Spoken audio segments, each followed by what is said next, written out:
What happens when a spiritual leader, a figure followed by thousands, maybe even millions, just disappears from the pulpit? No grand farewell, no tearful goodbyes, just silence. Today, we're diving deep into the sudden and mysterious resignation of a prominent megachurch pastor, a story that has left his massive congregation and the wider public stunned and full of questions. This isn't just about one person stepping down, it's about power, transparency, and what happens when the systems designed to provide moral guidance are themselves shrouded in secrecy.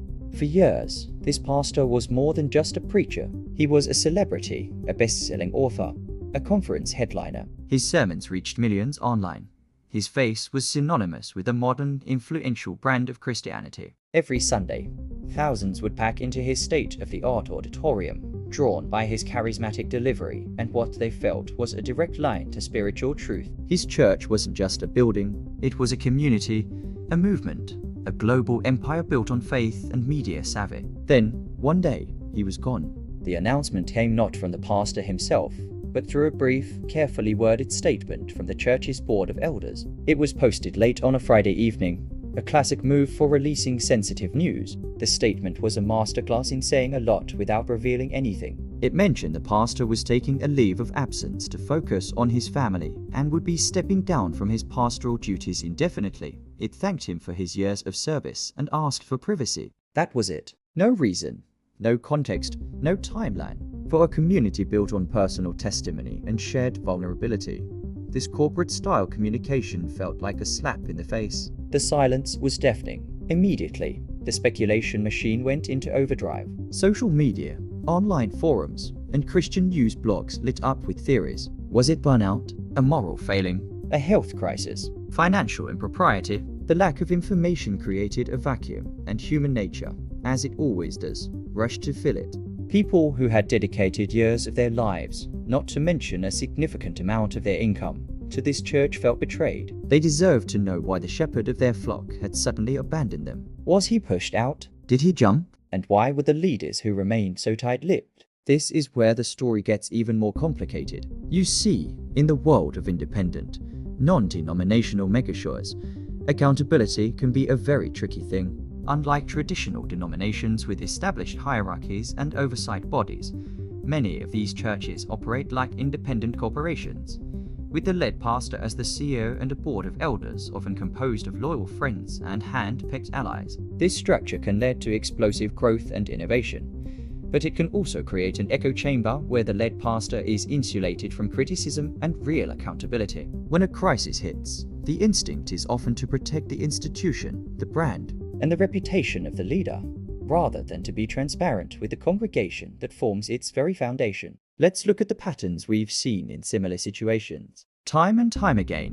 when a high-profile pastor falls, the initial response from the church is almost always a vague statement asking for prayer and privacy. This is often followed by a period of intense internal damage control. The goal seems to be to manage the narrative and minimize the fallout. But in the age of the internet, that's nearly impossible. Journalists, former members, and watchdog groups start digging. Sources begin to leak information. Slowly but surely, a picture starts to emerge, and it's often far messier than the initial statement would have you believe. In this particular case, we started to hear whispers. Unnamed sources close to the church leadership began talking to reporters. They spoke of a culture of fear, where questioning the pastor's decisions was career suicide. They mentioned concerns about his leadership style, describing it as more autocratic than collaborative. There were vague allusions to inappropriate relationships and a lifestyle that seemed at odds with the message of humility preached from the stage. But without named sources or concrete evidence,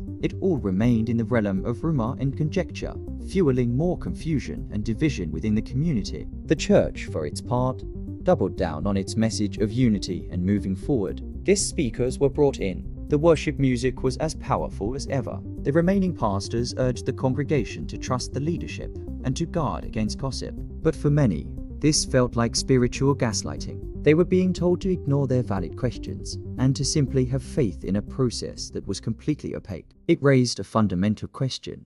Who is the church accountable to? Is it the board, the pastor, or the people in the pews? This situation highlights a massive tension within the modern megachurch movement. On one hand, they offer a sense of community, purpose and high-quality production that many people find deeply compelling. On the other hand, the concentration of power in a single, charismatic leader can create a system ripe for abuse and scandal. When that leader is the primary draw, the entire organization becomes fragile, and its survival often depends on maintaining the leader's flawless public image at all costs. So what does real accountability look like?